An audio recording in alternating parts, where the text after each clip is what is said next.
Vanhu vanopinda kuchechi kwaProfeti Magaya, uyai panapa munzwe zviri kuitwa Profeti wenyu. Vanhu vanodhirira umana. Amenoti haisi your touch not my anointed one yakuitwa here panapa. Right. Wopo Chimwono award winning journalist kwete ma awards emuZimbabwe international chaiyo. Ari kubuda ari kutaura.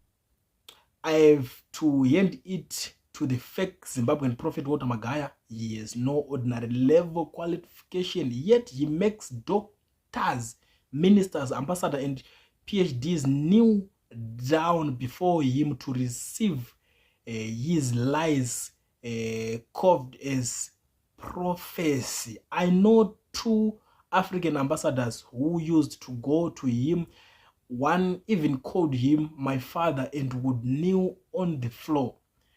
What can you do when you are on this continent of ours, where people believe that Emmerson Mnangagwa was anointed by God after butchering thousands of his own compatriots, and where citizens believe that miracle money can come out of automated cash machines? Aya.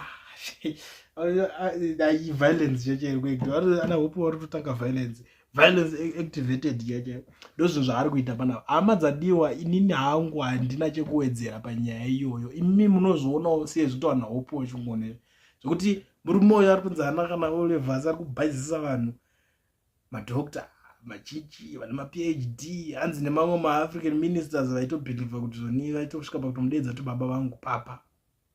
Ndonyaya yekutaura nawopo shungano panapa achitaura nyaya yaProfeti Magaya. Imimi ndimi munoziva zvekutaura, ndimi munoziva zvekupindura. Ini ndakazotaura tozonzi wakuita biased, wakubata maanointed one. Nhasi ndangouya unoripota chete. Nyaya iyi ndo iripo, hama dzadiwa zvekutaurwa nawopo Chimwono award winning journalist.